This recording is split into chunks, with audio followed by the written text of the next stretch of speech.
श्री गजाननाय नमः। आप सभी भक्तों को संकष्टी चतुर्थी की हार्दिक शुभकामनाएं। हे प्रिय भक्तों, आज पौष मास के कृष्ण पक्ष की चतुर्थी तिथि अखुरत संकष्टी चतुर्थी का व्रत रखा जाता है।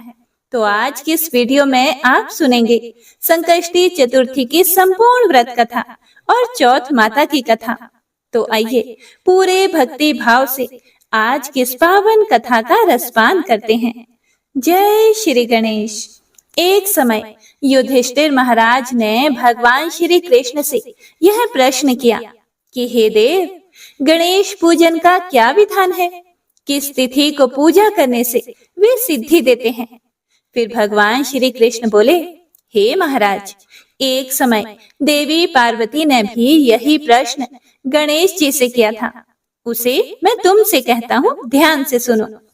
पार्वती जी ने भगवान श्री गणेश से पूछा कि हे पुत्र, पौष मास में किस गणेश की पूजा किस तरह से करनी चाहिए और उस दिन क्या भोजन करना चाहिए, उसे आप संक्षेप में बताइए।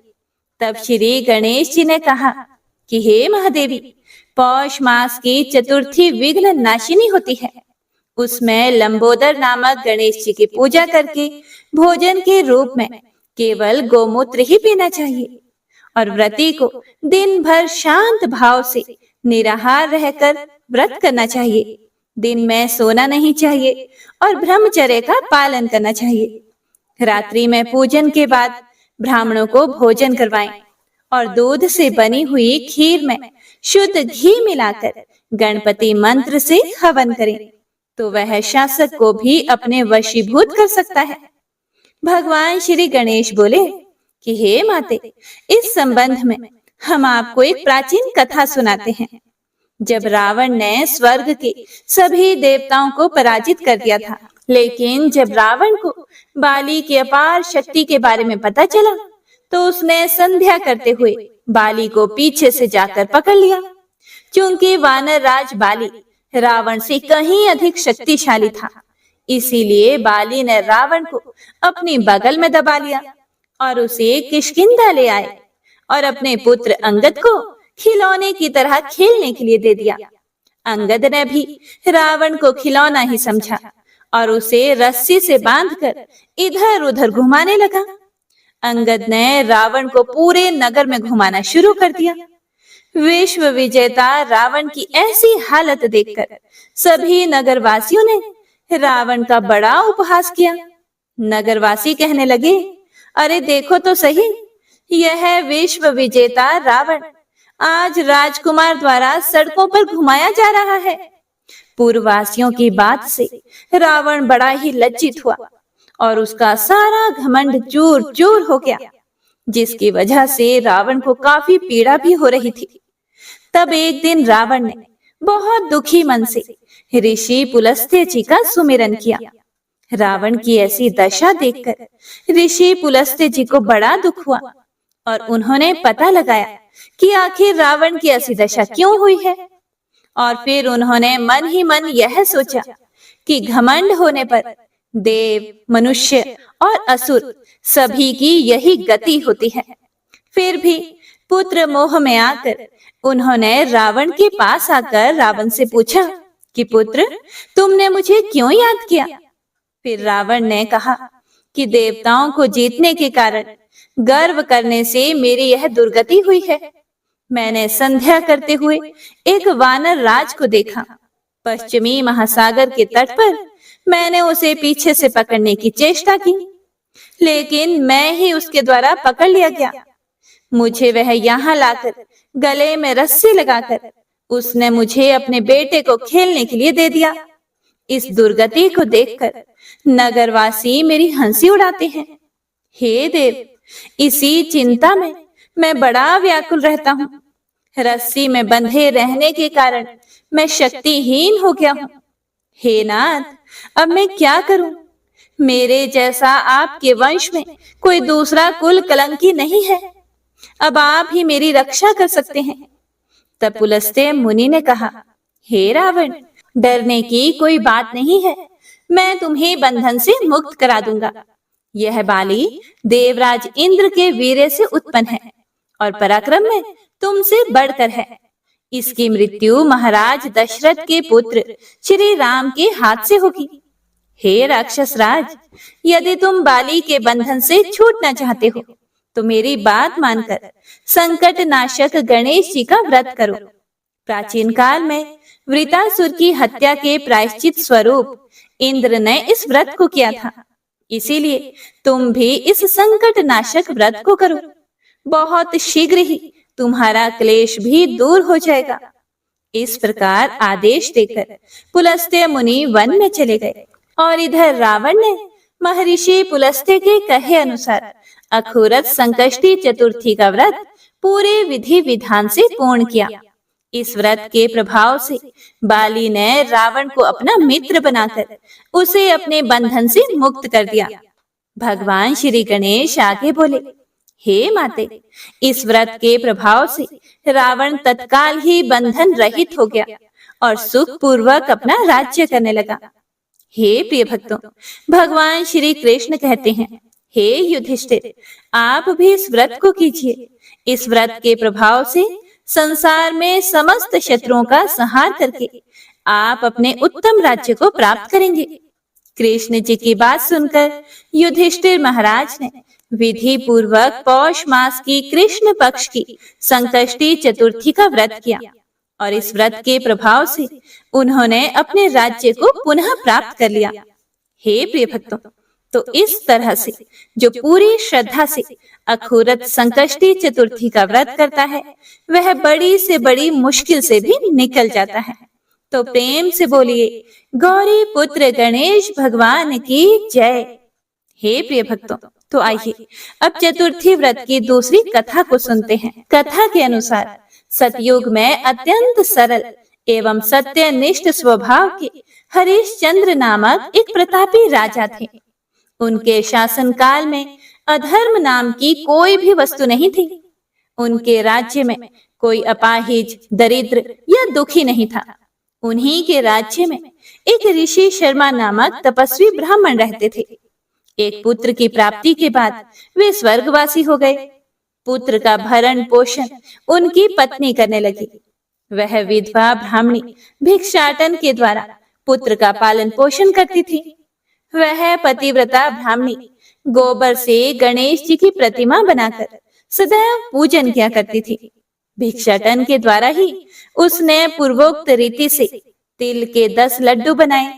इसी बीच उसका पुत्र गणेश जी की मूर्ति अपने गले में बांधकर स्वेच्छा से खेलने के लिए बाहर चला गया। तब एक नर पिशाच कुम्हार ने उस ब्राह्मणी के 5 वर्षीय बालक को जबरन पकड़कर अपने आवा में छोड़कर मिट्टी के बर्तनों को पकाने के लिए उसमें आग लगा दी। और इधर उसकी माता अपने पुत्र को ढूंढने लगी। उसे ना पाकर वह बड़ी व्याकुल हुई। वह ब्राह्मणी विलाप करती हुई गणेश जी से विनती करने लगी, हे गणेश जी महाराज, आप इस दुखिनी की रक्षा कीजिए। मैं पुत्र के वियोग में व्यथित हूँ, आप मेरी रक्षा कीजिए। वह ब्राह्मणी इसी प्रकार आधी रात तक विलाप करती रही और प्रातः काल होने पर कुम्हार अपने पके हुए बर्तनों को देखने के लिए आया। जब उसने आवा खोल के देखा तो उसमें जांग भर पानी जमा हुआ पाया। और इससे भी अधिक आश्चर्य उसे तब हुआ जब उसने उसमें बैठे एक बालक को खेलते हुए देखा। ऐसी अद्भुत घटना देखकर वह भयवश कांपने लगा और इस बात की सूचना उसने राज दरबार में दे दी। उसने राज्यसभा में अपने कुकृत्य का वर्णन किया। कुम्हार ने कहा, हे महाराज हरिश्चंद्र, मैं अपने दुष्कर्म के लिए वध योग्य हूँ। फिर उसने आगे कहा, हे महाराज, कन्या के विवाह के लिए मैंने कई बार मिट्टी के बर्तन पकाने के लिए आवा लगाया, लेकिन मेरे बर्तन कभी नहीं पके और सदैव कच्चे रह गए। तब मैंने भयभीत होकर एक तांत्रिक से इसका कारण पूछा। उसने कहा कि चुपचाप किसी बच्चे की तुम बलि चढ़ा दो, तुम्हारा आवा पक जाएगा। हे राजन, तब मैंने सोचा कि मैं किसके बालक की बलि दूं। मैंने अपनी पत्नी से परामर्श किया कि ऋषि शर्मा ब्राह्मण मर चुके हैं। उनकी विधवा पत्नी भीख मांग कर अपना गुजारा करती है। यदि मैं उसके पुत्र की बलि दे दूं, तो वह मेरा कुछ बिगाड़ भी नहीं पाएगी और मेरे बर्तन भी पक जाएंगे। मैं इस जघन्य कर्म को करके रात में निश्चिंत होकर सो गया। लेकिन प्रातः जब मैंने आवा खोलकर देखा, तो क्या देखता हूँ कि उस बालक को मैंने जिस स्थिति में छोड़ा था, वह उसी तरह निर्भय भाव से वहां बैठा है और आवा में जांग भर पानी भरा हुआ है। इस भयावह दृश्य से मैं कांप उठा और इसकी सूचना देने आपके पास आया हूँ। कुम्हार की बात सुनकर राजा बहुत ही विस्मित हुए और उस बालक को देखने आए।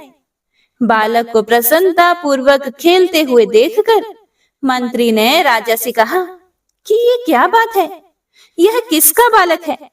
इस बात का पता लगाएं। इस आवे में जांग भर पानी कहां से आया और इसमें कमल के फूल कहां से खिल गए? इस दरिद्र कुम्हार के आवे में हरी हरी दूब कहां से उग गई? बालक को ना तो आग की जलन हुई, ना तो इसे भूख प्यासी है। यह आवे में भी वैसे ही खेल रहा है, मानो अपने घर में खेल रहा हो। राजा इस तरह की बात कह ही रहे थे कि वह ब्राह्मणी वहां बिलखती हुई आ पहुंची। वह कुम्हार को कोसने लगी। जिस प्रकार गाय अपने बछड़े को देखकर रंभाती है, ठीक वही अवस्था उस ब्राह्मणी की भी थी। वह अपने बालक को गोद में लेकर प्यार करने लगी और कांपती हुई राजा के सामने बैठ गई। राजा हरिश्चंद्र ने पूछा, हे ब्राह्मणी, इस बालक के ना जलने का क्या कारण है?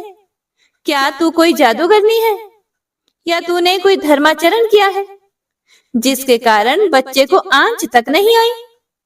राजा की बात सुनकर ब्राह्मणी ने कहा, हे महाराज, मैं कोई जादू नहीं जानती और ना तो कोई धर्माचरण, तपस्या, योग, दान आदि की प्रक्रिया जानती हूँ। हे राजन, मैं तो संकट नाशक गणेश चतुर्थी का व्रत करती हूँ। भगवान गणेश की कृपा से ही मेरा पुत्र सुरक्षित बचा है। यह सुनकर राजा ने पूरे नगर में ढिंडोरा पिटवा दिया और सभी नगरवासियों ने इस व्रत को करना प्रारंभ किया। हे प्रिय भक्तों, इस सर्वोत्तम व्रत के प्रभाव से व्रती की सभी कामनाएं पूर्ण होती हैं। जो भी लोग इस पावन व्रत को करते हैं, उन्हें पूर्ण सफलता मिलती है। वे पृथ्वी लोक के समस्त सुखों को भोगकर मोक्ष को प्राप्त होते हैं। जय श्री गणेश।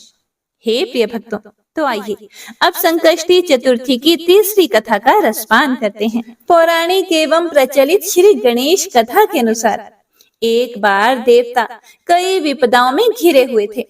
तब वह मदद मांगने के लिए भगवान शिव के पास आए।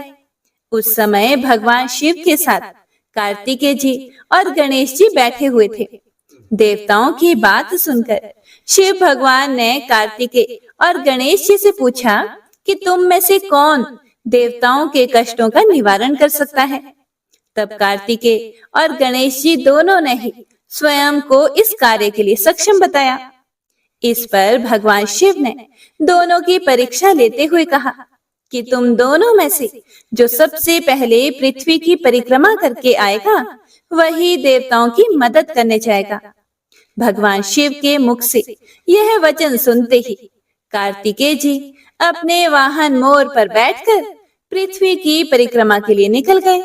लेकिन गणेश जी सोच में पड़ गए कि वह चूहे के ऊपर चढ़कर सारी पृथ्वी की परिक्रमा करेंगे तो इस कार्य में उन्हें बहुत समय लग जाएगा। तभी उन्हें एक उपाय सूझा। गणेश जी अपने स्थान से उठे और अपने माता पिता की 7 बार परिक्रमा करके वापस बैठ गए। परिक्रमा करके लौटने पर कार्तिकेय स्वयं को विजेता बताने लगे। तब शिव भगवान ने श्री गणेश जी से पृथ्वी की परिक्रमा ना करने का कारण पूछा। तब गणेश जी ने कहा, माता पिता के चरणों में ही समस्त लोक हैं। यह सुनकर भगवान शिव ने गणेश जी को देवताओं के संकट दूर करने की आज्ञा दी। इस प्रकार भगवान शिव ने गणेश जी को आशीर्वाद दिया कि चतुर्थी के दिन जो तुम्हारा पूजन करेगा और रात्रि में चंद्रमा को अर्घ देगा, उसके तीनों ताप मतलब कि दैहिक ताप, दैविक ताप तथा भौतिक ताप दूर होंगे। इस व्रत को करने से व्रतधारी के सभी तरह के दुख दूर होंगे और उसे जीवन के भौतिक सुखों की प्राप्ति होगी। चारों तरफ से मनुष्य की सुख समृद्धि बढ़ेगी, पुत्र पौत्रादि धन ऐश्वर्य की कमी नहीं रहेगी। तो प्रेम से बोलिए गणेश भगवान की जय। हे प्रिय भक्तों, तो आइए अब संकष्टी चतुर्थी व्रत की चौथी कथा का रसपान करते हैं। इसके बाद चौथ माता की कथा को सुनेंगे। चौथ माता की कथा को सुनने से ही व्रत का पूर्ण पुण्य फल प्राप्त होता है। पौराणिक कथा के अनुसार बहुत समय पहले की बात है, भगवान विष्णु का विवाह लक्ष्मी जी के साथ सुनिश्चित हो गया। अब विवाह की तैयारियां भी होने लगी। खूब धूमधाम से विवाह की तैयारियां हो रही थी। सभी देवताओं को निमंत्रण भेजे गए, लेकिन गणेश जी को निमंत्रण नहीं दिया गया था। कारण जो भी रहा हो, अब भगवान विष्णु की बारात जाने का समय आ गया। सभी देवतागण अपनी पत्नियों के साथ विवाह समारोह में आए। सभी ने देखा कि गणेश जी कहीं दिखाई नहीं दे रहे हैं। तब वे सभी आपस में चर्चा करने लगे कि गणेश जी कहीं दिखाई नहीं दे रहे। क्या गणेश जी को न्योता नहीं भेजा गया, या स्वयं गणेश जी ही किसी कारण नाराज होकर विवाह में नहीं आए होंगे? आपस में वे सभी चर्चा करने लगे। सभी को इस बात पर आश्चर्य होने लगा। किसी को कोई जवाब नहीं मिला, तो तभी सभी ने सोचा कि क्यों ना भगवान विष्णु से ही इसका हम कारण पूछ लें। विष्णु भगवान से पूछने पर विष्णु भगवान ने कहा कि हमने गणेश जी के पिता भोलेनाथ महादेव को न्योता भेजा है। यदि गणेश जी अपने पिता के साथ आना चाहते हैं तो आ जाते, अलग से न्योता देने की आवश्यकता भी नहीं थी। दूसरी बात यह है कि उनको 1.25 मन मूंग, 1.25 मन चावल, 1.25 मन घी और 1.25 मन लड्डू का भोजन दिन भर के लिए चाहिए। यदि गणेश जी नहीं आएंगे तो कोई बात नहीं, दूसरे के घर जाकर इतना सारा खाना पीना अच्छी बात भी नहीं होता। अभी वे सभी यह चर्चा ही कर रहे थे कि किसी ने सुझाव दिया, यदि गणेश जी आ भी जाएं तो उनको द्वारपाल बनाकर बैठा देंगे कि आप घर का ध्यान रखना। आप तो चूहे पर बैठकर धीरे धीरे चलोगे तो बारात से बहुत पीछे रह जाओगे। यह सुझाव सबको पसंद भी आ गया, तो भगवान विष्णु ने अपनी सहमति दे दी। अब नारद भगवान को किसी तरह से गणेश जी को बुलाने के लिए भेजा गया। गणेश भगवान ने जैसे ही निमंत्रण सुना, वे जल्दी जल्दी भगवान विष्णु के विवाह में सम्मिलित होने के लिए आ गए। अब जब समारोह में गणेश जी उपस्थित हो ही गए, तो जैसा कि सभी देवी देवताओं ने मिलकर विचार विमर्श किया था, तो गणेश भगवान को किसी तरह से समझा बुझाकर घर की रखवाली करने के लिए बैठा दिया गया। अब बारात चल दी। सभी देवी देवता बारात के साथ चल दिए। तब नारद जी ने देखा कि गणेश जी तो दरवाजे पर ही बैठे हुए हैं, तो वे गणेश जी के पास गए और उनसे रुकने का कारण पूछने लगे। नारद जी ने पूछा, क्या बात है गणेश जी, आप द्वार पर इस तरह से क्यों बैठे हो? विष्णु जी ने तो आपको अपने विवाह में सम्मिलित होने के लिए बुलाया था। वे आपको अपने साथ बारात में लेकर नहीं गए? कहीं ऐसा तो नहीं वह आपको अपने घर का द्वारपाल बनाकर यहाँ छोड़कर चले गए हो? गणेश भगवान को सारी बात समझ में आई, तो वह बहुत ही क्रोधित होकर कहने लगे, नारद जी, तब तो भगवान विष्णु ने मेरा बहुत बड़ा अपमान किया है। नारद मुनि तो सारा हाल जानते थे कि गणेश भगवान के बिना तो विष्णु भगवान की बारात आगे जा ही नहीं सकती थी।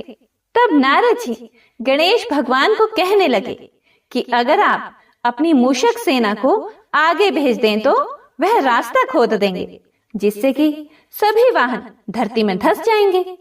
तब तो विष्णु भगवान को आपको सम्मान पूर्वक अपनी बारात में बुलाना ही पड़ेगा। अब भला किस बात की देरी थी? अब तो गणेश जी ने अपनी मूषक सेना को जल्दी से आगे भेज दिया और सेना ने जमीन खोद दी। जब बारात वहां से निकली तो रथों के पहिए धरती में धंस गए। लाख कोशिश करने के बावजूद भी पहिए नहीं निकले। सभी ने अपने अपने उपाय किए, फिर भी पहिए तो निकल नहीं पाए बल्कि टूट गए। अब किसी की समझ में नहीं आ रहा था कि अब क्या किया जाए। तब नारद जी, जो विष्णु भगवान की बारात में पहुंच चुके थे, उन्होंने कहा, आप लोगों ने गणेश जी का अपमान करके अच्छा नहीं किया। यदि उन्हें मनाकर लाया जाए तो आपका कार्य सिद्ध हो सकता है और यह संकट भी टल सकता है। तब शंकर भगवान ने अपने दूत नंदी को भेजा और नंदी ने किसी तरह से समझा बुझाकर गणेश जी को लेकर आए। तब गणेश जी का आदर सम्मान किया गया, उनकी पूजा की गई। तब कहीं जाकर रथ के पहिए निकले। पहिए तो निकल गए, लेकिन वह टूट फूट गए थे, तो उन्हें सुधारता कौन? पास के खेत में खाती मतलब कि किसान काम कर रहा था, तो उसे बुलाया गया। खाती अपना कोई भी कार्य प्रारंभ करने से पहले ओम श्री गणेशाय नमः कहता था, गणेश जी की वंदना करता था। अब जब सभी लोगों ने उससे निवेदन किया तो खाती ओम श्री गणेशाय नमः कहकर मन ही मन गणेश जी की वंदना करने लग गया और देखते ही देखते खाती ने सभी पहियों को ठीक कर दिया। पहियों को ठीक करने के बाद तब खाती कहने लगा, हे देवतागण, आपने सर्वप्रथम गणेश जी को नहीं मनाया होगा और ना उनकी पूजा की होगी, इसीलिए आप सभी के ऊपर यह संकट आया है। हम लोग तो मूर्ख और अज्ञानी हैं, फिर भी हम लोग सबसे पहले गणेश जी की पूजा करते हैं, उनका ध्यान करते हैं। लेकिन आप लोग तो देवतागण हैं, फिर भी आप गणेश जी को कैसे भूल गए? अब आप लोग सबसे पहले गणेश जी का नाम लेकर जाएं, गणेश जी की जय बोलकर जाएं, तो आपके सारे काम बन जाएंगे और कोई भी संकट नहीं आएगा। ऐसा कहते हुए बारात वहां से गणेश भगवान को अपने साथ लेकर चल पड़ी और फिर धूमधाम से विष्णु भगवान का माता लक्ष्मी के साथ विवाह संपन्न हो गया और सभी सकुशल घर लौट आए। तो आइए सभी दुखों कलेशों को दूर करने वाली चौथ माता की कथा का रसपान करते हैं। तो प्रेम से बोलिए, गौरी पुत्र गणेश की जय, चौथ माता की जय। कथा के अनुसार एक गांव में एक गरीब बूढ़ी माई रहती थी। भगवान के आशीर्वाद से उसका एक बेटा भी था। वह अपने बेटे से बहुत ज्यादा प्यार करती थी, इसीलिए अपने बेटे की लंबी उम्र और सलामती के लिए 12 महीने की चौथ माता के व्रत रखती थी। चौथ माता का व्रत सुहागिन महिलाएं अपने पति की लंबी उम्र और अपने बच्चों के अच्छे स्वास्थ्य, सही सलामती के लिए रखती हैं। वह बूढ़ी माई हर चौथ के व्रत में शहर जाकर अपनी सामर्थ्य के अनुसार पंसारी की दुकान से थोड़ा सा घी और गुड़ लाती थी और उसके 4 लड्डू बनाती थी। उन 4 लड्डुओं में से एक से पूजा करती थी, एक लड्डू हथकार के लिए निकालती थी और एक से वह चंद्रमा के दर्शन करके स्वयं खा लेती थी और एक अपने बेटे के लिए रख देती थी। एक बार उसका बेटा अपनी ताई से मिलने के लिए गया। जब अपनी ताई के घर पहुंचा तो उसने देखा कि उन्होंने वैशाख चौथ का व्रत रखा हुआ था। बड़ी उत्सुकता से लड़के ने पूछा कि मेरी माँ तो 12 चौथ का व्रत करती हैं। इस पर उसकी ताई ने बोला कि तेरी माँ तो तेरी कमाई खाने के लिए ये व्रत करती है। लड़के ने सोचा कि ताई सच कह रही है, वह बूढ़िया लड्डू खाने के लिए व्रत रखती है। लड़के के दिमाग में नकारात्मक विचार घर कर गए। वह अपनी माँ पर ही शक करने लग गया। घर आकर लड़का अपनी माँ से बोला कि माँ, मैं प्रदेश जा रहा हूँ, तू मेरी सारी कमाई खा लेती है। इस पर माँ ने उसे बहुत समझाया, लेकिन उसके दिमाग में तो शक घर कर गया था। इसीलिए उसकी नकारात्मक सोच उसे प्रदेश जाने पर मजबूर कर रही थी। उसकी माँ ने लाख कोशिश की उसे मनाने की, लेकिन वह नहीं माना। इसीलिए उसकी माँ ने उसे अपने साथ ले जाने के लिए चौथ माता के आंखें दिए और अपने बेटे से कहा कि यह आंखें मुसीबत में तुम्हारे काम आएंगी। बेटा कुछ समझ नहीं पा रहा था, लेकिन उसने अपनी माँ की यह बात मान ली और आंखें ले लिए।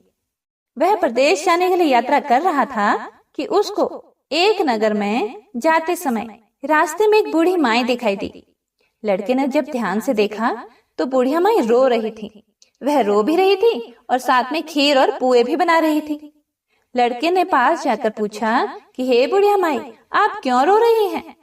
फिर बूढ़ी माँ ने बताया कि इस नगर की पहाड़ी पर एक दैत्य रहता है। पहले तो वह खाने के लिए इस नगर के लोगों को मार दिया करता था। वह लोगों को मारकर खा लेता था।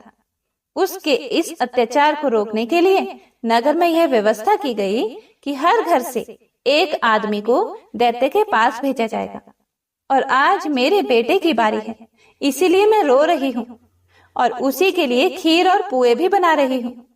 तब उस लड़के ने कहा, तुम ये खीर और पुए मुझे खिला दो, मैं तुम्हारे बेटे की जगह उस दैत्य के पास चला जाऊंगा। बूढ़ी माँ ने लड़के की यह बात मान ली और खीर और पुए लड़के को खाने को दे दिए। लड़के ने खीर पुए बड़े चाव से खाए और खाकर आराम से सो गया। सोते सोते उसे शाम हो गई। शाम को उस बूढ़ी माँ के पास राजा के कुछ सैनिक आए और माँ से कहा, कहाँ है तुम्हारा बेटा? बूढ़ी माँ ने लड़के से कहा कि राजा के सैनिक तुम्हें दैत्य के पास ले जाने के लिए आ गए हैं। वह लड़का खुशी से सैनिकों के साथ दैत्य के पास चला गया। दैत्य के पास जाकर उसने देखा कि दैत्य तो बहुत ही भयानक है और बहुत ही डरावना है। अपनी जान बचाने के लिए वह इधर उधर भागने लगा। तभी उसको याद आया कि उसकी माँ ने उसे चौथ माता के आंखें दिए थे और कहा था कि जब भी मुसीबत आए तो यह तुम्हारे काम आएंगे। उस लड़के ने चौथ माता की आंखें निकाले और उन्हें दैत्य की तरफ फेंक कर कहा, हे चौथ माता, अगर मेरी माँ सच्चे दिल से मेरी सलामती के लिए व्रत रखती हैं, तो दैत्य का सिर कटकर जमीन पर गिर जाए। यह चौथ माता का चमत्कार ही है कि उसका ये वचन कहते ही दैत्य का सिर कटकर नीचे गिर गया। लड़का सही सलामत वापस आ गया। वापस आते देख उसे राजा ने अपने दरबार में बुलाया और बहुत से उपहार देकर उसको रवाना कर दिया। उसके बाद वह लड़का अपने रास्ते पर आगे बढ़ गया। चलते चलते वह दूसरे राज्य में पहुंच गया। उस राज्य में एक प्रथा प्रचलित थी कि बर्तनों के आवे को पकने के लिए एक इंसान की बलि दी जाती थी।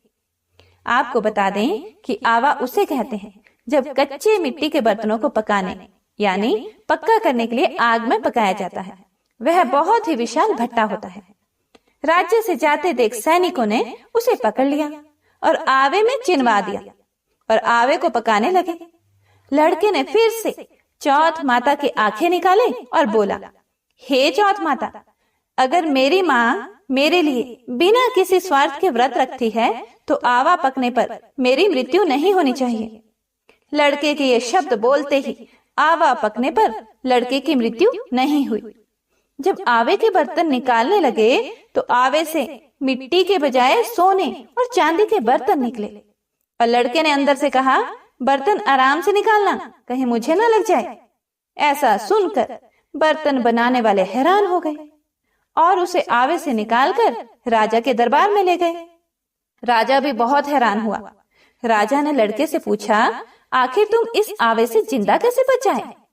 लड़के ने उत्तर दिया कि मेरी माँ मेरे लिए चौथ के 12 महीने व्रत रखती है, इसीलिए चौथ माता की कृपा से मैं इस आवे से सही सलामत वापस निकल आया हूँ। राजा को लड़के की बात पर यकीन नहीं हुआ, इसीलिए राजा अपनी आंखों से चौथ माता का चमत्कार देखना चाहता था। इसीलिए राजा ने चांदी की सुराही मंगवाई और लड़के से कहा कि अगर तुम सच बोल रहे हो तो सुराही की नली से निकल कर दिखाओ। सुराही एक ऐसा बर्तन होता है जो घड़े जैसा होता है। फर्क सिर्फ इतना होता है कि इसका मुंह घड़े के मुकाबले अधिक लंबा और बारीक होता है। उस लड़के ने देखा कि एक भंवरा सुराही के मुंह से बाहर निकल रहा है। लड़के ने चौथ माता का नाम लेकर आंखें निकाले और कहा कि हे चौथ माता, अगर मेरी माँ तुम्हारे 12 महीने के व्रत रखती है तो मैं भंवरा बनकर सुराही के मुंह से बाहर निकल जाऊं। देखते ही देखते राजा की आंखों के सामने वह लड़का भंवरा बन गया और सुराही के मुंह से बाहर निकल आया। राजा ने यह चमत्कार देखा और आश्चर्यचकित हो गया और राजा बहुत खुश हुआ। राजा इतना खुश हुआ कि राजा ने अपनी पुत्री की शादी ही उस लड़के से करवा दी। पूरे नगर में राजा ने प्रचार करवा दिया कि नगर की सारी महिलाएं चौथ माता का व्रत करना शुरू कर दे। लड़के को विदेश में बहुत समय बीत गया था। एक दिन लड़के को अपनी माँ की याद आई कि मेरी माँ तो बिना किसी स्वार्थ के मेरी सही सलामती के लिए व्रत रखती थी, तभी मैं चौथ माता के आशीर्वाद से अभी तक सही सलामत हूँ, जिंदा हूँ। इस कारण लड़के ने राजा से अपने नगर जाने की इच्छा प्रकट की। राजा ने उसकी बात मान ली और बहुत सा धन, दान, दहेज और हाथी घोड़े देकर उसे विदा कर दिया। लड़के की कई दिन की यात्रा के बाद वह अपने घर पहुंचा। जिस दिन वह घर पहुंचा उस दिन चौथ का दिन था। लड़का उसी पंसारी की दुकान में गया जहां उसकी माँ हर चौथ को आती थी। लड़के ने सोचा कि आज माँ इस दुकान से गुड़ और घी लेने जरूर आएगी। जैसा कि लड़के ने सोचा ही था, ठीक वैसा ही हुआ। उसकी माँ बहुत बूढ़ी हो गई थी, इसीलिए हाथ में लाठी लिए हुए आ रही थी। उसको अपनी माँ रास्ते में ही आते दिख गई। उसकी माँ की उम्र बहुत अधिक हो गई थी, जिसकी वजह से उन्हें दिखना भी थोड़ा कम हो गया था। तो लड़के ने उसकी लाठी में पैर मारा और जानबूझकर उसके पुत्र के बारे में अपशब्द कहने लगा। उस बूढ़ी माँ ने कहा, भले ही मुझे गाली दे दो, पर मेरे बेटे को कुछ मत कहना। माँ के यह शब्द सुनकर बेटा उनके पैरों में गिर पड़ा और कहने लगा, मैं तुम्हारा बेटा ही हूँ, मुझे माफ कर दो माँ। माँ ने अपने बेटे को पहचाना और उसे गले लगा लिया, पर उनका बेटा इतनी धन दौलत के साथ वापस आया था, इसीलिए नगरवासियों ने विश्वास ही नहीं किया कि यह उनका ही बेटा है। बुढ़िया माई ने चौथ माता को याद किया और मन ही मन चौथ माता से कहने लगी कि हे माता, मैंने अगर सच्चे दिल से तुम्हारा व्रत किए हैं तो मेरे स्तनों में दूध आ जाए और दूध की धार सीधे मेरे बेटे के मुंह में गिरे। चौथ माता के चमत्कार से बिल्कुल ऐसा ही हुआ। दूध की धार उनके बेटे के मुंह में गिरने लगी। सभी लोग यह देखकर हक्के बक्के हो गए। उन्हें यकीन हो गया कि यह उन्हीं का बेटा है और चौथ माता की जय जयकार करने लगे। उस नगर के सभी लोग चौथ माता का व्रत हर महीने रखने लगे। हे चौथ माता, जैसे बूढ़ी माँ और उसके बेटे की सहायता की, वैसे ही हमारी भी करना। कहानी कहने वाले, सुनने वाले और हुंकारा भरने वाले पर कृपा करना। तो प्रेम से बोलिए चौथ माता की जय, गणपति महाराज की जय, सर्व देवी देवताओं की जय। गणेश भगवान की आरती। जय गणेश जय गणेश जय गणेश देवा, माता जाकी पार्वती पिता महादेवा। एक दंत दयावंत चार भुजाधारी, एक दंत दयावंत चार भुजाधारी, माथे सिंदूर सोहे मूसे की सवारी, माथे सिंदूर सोहे मूसे की सवारी। जय गणेश जय गणेश जय गणेश देवा, माता जाकी पार्वती पिता महादेवा। पान चढ़े फूल चढ़े और चढ़े मेवा, पान चढ़े फूल चढ़े और चढ़े मेवा, लड्डुअन का भोग लगे संत करे सेवा, लड्डुअन का भोग लगे संत करे सेवा। जय गणेश जय गणेश जय गणेश देवा, माता जाकी पार्वती पिता महादेवा। अंधन को आँख देत कोढ़िन को काया, अंधन को आँख देत कोढ़िन को काया, बांझन को पुत्र देत निर्धन को माया, बांझन को पुत्र देत निर्धन को माया। जय गणेश जय गणेश जय गणेश देवा, माता जाकी पार्वती पिता महादेवा। सूर श्याम शरण आए सफल कीजे सेवा, सूर श्याम शरण आए सफल कीजे सेवा, माता जाकी पार्वती पिता महादेवा, माता जाकी पार्वती पिता महादेवा। जय गणेश जय गणेश जय गणेश देवा, माता जाकी पार्वती पिता महादेवा। दीनन की लाज रखो शंभु सुतकारी, दीनन की लाज रखो शंभु सुतकारी। कामना को पूर्ण करो जाऊं बलिहारी, कामना को पूर्ण करो जाऊं बलिहारी। जय गणेश जय गणेश जय गणेश देवा। माता जाकी पार्वती पिता महादेवा, माता जाकी पार्वती पिता महादेवा। प्रेम से बोलिए गणपति महाराज की जय। चौथ माता की जय। सर्व देवी देवताओं की जय।